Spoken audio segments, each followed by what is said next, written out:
സൗജന്യ യാത്രയെ കുറിച്ച് പറയുമ്പോഴേക്കും ഒരുപാട് ദുരിതം പേറുന്ന ഇപ്പോൾ ട്രാൻസ് മനുഷ്യർ എന്ന വ്യക്തിയിൽ ഒരുപാട് മനുഷ്യർ ഡേ ടു ഡേ ലൈഫിൽ ഒരുപാട് പല സ്ഥലങ്ങളായിട്ട് കേരളത്തിൽ അങ്ങോളം ഇങ്ങോളമുള്ള ഒരുപാട് മനുഷ്യർ കമ്മ്യൂണിറ്റികൾ ബുദ്ധിമുട്ടുന്നുണ്ട്. പക്ഷേ അവർക്കൊക്കെ ഇതൊരു വലിയൊരു ആശ്വാസകരമാണ്. ഞങ്ങളെപ്പോലുള്ള എല്ലാ മനുഷ്യർക്കും സ്ട്രഗിൾ ചെയ്യുന്ന വരുന്ന ഒരുപാട് ട്രാൻസ് മനുഷ്യർക്ക് അപ്കമിങ് ആയിട്ട് വരുന്ന മനുഷ്യർക്ക് ഇതൊരു ഉപകാരപ്രദമായിട്ട്, അതുപോലെ തന്നെ UDF സർക്കാർ പറഞ്ഞ വാഗ്ദാനങ്ങൾ അവർ ഇപ്പോൾ ഭരണത്തിലേറി 2-ാം മാസം തന്നെ ഇത് നടപ്പിലാക്കുമ്പോൾ ഞങ്ങൾക്ക് അത്രയും അതിയായ സന്തോഷം വേറൊന്നുമില്ല. അത്രത്തോളം ഞങ്ങൾ മച്ച് പ്രൗഡാണ് ഈ ഒരു പ്രിയദർശിനി യാത്രയുടെ ഭാഗമാവാൻ. ട്രാൻസ്ജെൻഡർ മനുഷ്യരെയും ട്രാൻസ് വുമൻസിനെയും ചേർത്ത് പിടിച്ച സർക്കാരിനോട് അഭിനന്ദനങ്ങളും. അതുപോലെ ഈ ഒരു ഇനിഷ്യേറ്റീവിനെ ഞങ്ങൾക്ക് KPTC ആ ഒരു KPTC സംഘടനയും കേരള പ്രദേശ് ട്രാൻസ്ജെൻഡർ കോൺഗ്രസ് പ്രദേശിനും ഞങ്ങളുടെ പേരിൽ നന്ദി അർപ്പിക്കുകയാണ്. ഞാനൊരു നിഷ്പക്ഷയായിട്ടാണ് ഞാനൊരു പാർട്ടിയിലും അംഗത്വം സ്വീകരിച്ചിട്ടില്ല ഇന്ന് വരെ. പക്ഷേ നിഷ്പക്ഷ എന്ന രീതിയിൽ എൻ്റെ വ്യൂ പോയിന്റിൽ നോക്കിക്കാണുമ്പോൾ എൻ്റെ ആ ഒരു ഐഡൻറ്റിറ്റിയിൽ ജീവിക്കുമ്പോൾ ഈ ഒരു കേരള സർക്കാരിനൊപ്പം അല്ലെങ്കിൽ പുതിയ ഗവൺമെൻറ്റിനോടൊപ്പം UDF സർക്കാരിനോടൊപ്പം മാറ്റങ്ങൾക്കനുസരിച്ച് യാത്ര ചെയ്യുന്നതിൽ ഞാൻ മച്ച് പ്രൗഡാണ്. വളരെയധികം സന്തോഷമുണ്ട്. വളരെ സന്തോഷം മാത്രമല്ല, അഭിമാനത്തോട് കൂടിയിട്ടാണ് ഈ ഒരു നിമിഷം ഇവിടെ നിൽക്കുന്നത്. കാരണം എന്താ വെച്ചിട്ടുണ്ടെങ്കിൽ ഇന്ദിരാ ഗ്യാരണ്ടിയിൽ 5 ഗ്യാരണ്ടി പ്രഖ്യാപിച്ചിൽ ആദ്യത്തെ ഗ്യാരണ്ടി ആയിട്ടുള്ള പ്രിയദർശിനി ബസ്സിലുള്ള സൗജന്യ യാത്രയിൽ തന്നെ ആദ്യത്തെ ഘട്ടം തന്നെ ഞങ്ങളെ ഉൾപ്പെടുത്തി എന്നുള്ളത് വളരെ അഭിമാനമാണ്. അതോടൊപ്പം തന്നെ ഞാൻ ട്രാൻസ്ജെൻഡർ കോൺഗ്രസിൻ്റെ ഒരു പ്രതിനിധിയും കൂടിയാണ്. ഞങ്ങൾക്ക് ഇതിനൊരു സമ്മർദ്ദമുണ്ടാക്കാനും മന്ത്രിതലങ്ങളിൽ ഇതിനെക്കുറിച്ച് സംസാരിക്കാനും അതുപോലെ തന്നെ ഈ പറയുന്ന ട്രാൻസ്ജെൻഡർ മനുഷ്യരെ കൂടി ഈ പദ്ധതിയിലേക്ക് ഉൾപ്പെടുത്തിയതിലും ഞങ്ങളുടെ ഭാഗത്തു നിന്നുണ്ടായിട്ട പ്രവർത്തനങ്ങളുടെ ഭാഗം കൂടിയാണ്.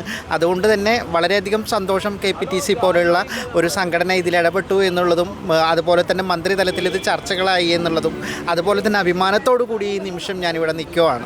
ചരിത്രത്തിൻ്റെ ഒരു ഭാഗമാവുകയാണ്.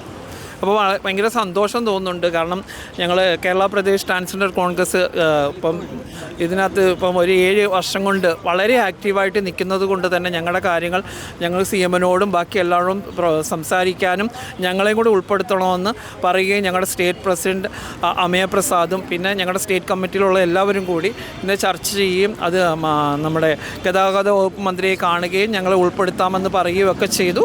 അത് വളരെ നല്ല രീതിയിൽ ഞങ്ങളെ ചേർത്ത് നിർത്തുന്ന ഒരു സർക്കാരാണ് വന്നിരിക്കുന്നത്. ഇനി ഒരുപാട് നല്ല കാര്യങ്ങൾ വരട്ടെ. അപ്പം മുഖ്യമന്ത്രിക്കും ഗതാഗത വകുപ്പ് മന്ത്രിക്കും ട്രാൻസ്ജെൻഡർ കോൺഗ്രസിൻ്റെയും അതേപോലെ എല്ലാ ട്രാൻസ്ജെൻഡർ മനുഷ്യൻ്റെ പേരിലും എല്ലാവിധ നന്ദിയും രേഖപ്പെടുത്തുന്നു. നമസ്കാരം.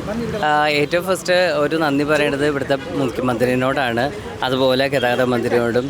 ഞാൻ ട്രാൻസ്ജെൻഡർ കോൺഗ്രസിൻ്റെ എറണാകുളം ജില്ലാ പ്രസിഡൻ്റാണ്. ട്രാൻസ്ജെൻഡർ കോൺഗ്രസിൻ്റെ ഒരു ഇടപെടലോടുകൂടിയാണ് ട്രാൻസ്ജെൻഡേഴ്സ് വ്യക്തികൾക്കും ഈ ഒരു സൗജന്യം ലഭിച്ചുകൊണ്ടിരിക്കുന്നത്. അതിലൊത്തിരിയേറെ ഞങ്ങളുടെ സംസ്ഥാന പ്രസിഡൻ്റായ അമയ പ്രസാദിനോടും സ്റ്റേറ്റ് കമ്മിറ്റിയോടും മറ്റെല്ലാ ഭാരവാഹികളോടും ഒത്തിരി കടപ്പെട്ടിരിക്കുന്നു. അതുപോലെ ഇങ്ങനെ ഒരു ശുഭമുഹൂർത്തത്തിൽ പങ്കാളിയാകാൻ സാധിച്ചതിൽ ഒത്തിരി സന്തോഷമുണ്ട്. അയ്യോ, ഒരുപാട് സന്തോഷം അഭിമാനം ഒക്കെ നിറഞ്ഞൊരു നിമിഷത്തിലാണ് നിൽക്കുന്നത്. കാരണം ഇന്ദിരാ ഗ്യാരണ്ടിയുടെ ഓരോരോ കാര്യങ്ങളും ഇപ്പം നടപ്പിലാക്കിക്കൊണ്ടിരിക്കുകയാണ്. ഇപ്പം ഫസ്റ്റ് തന്നെ ഇപ്പം നമ്മുടെ ഗവൺമെൻറ് അധികാരത്തിൽ വന്നിട്ട് ഏകദേശം ഒരു 1 മന്ത് ആയിട്ടുള്ളൂ. ഈ 1 മന്തിനുള്ളിൽ തന്നെ അവർ പറഞ്ഞ ആദ്യത്തെ ഒരു ഇന്ദിരാ ഗ്യാരണ്ടിയുടെ ആദ്യത്തെ ഒരു കാര്യം അവർ നടപ്പിലാക്കി. ഇനിയിപ്പം ക്യാൻറ്റീനുകൾ, അതുപോലെ കുട്ടികളുടെ കോളേജ് സ്റ്റുഡൻസിൻ്റെ അക്കൗണ്ടിലേക്ക് 1000 രൂപീസ് വീതം. അപ്പോൾ അങ്ങനെയുള്ള ഓരോരോ കാര്യങ്ങളും നിലവിൽ വരും. അപ്പോൾ അതിൽ ഞങ്ങളുടെയും കൂടി ഉൾപ്പെടുത്തിയതിലൊക്കെ ഒരുപാട് സന്തോഷം അഭിമാനവും മാത്രമേ ഉള്ളൂ. അപ്പോൾ ആ ഒരു ചരിത്ര നിമിഷത്തിന് സാക്ഷിയാവാൻ വേണ്ടിയിട്ട് ഈ മനുഷ്യർക്കൊപ്പം ഞാനും ഉണ്ട്. സന്തോഷം. Thank you so much.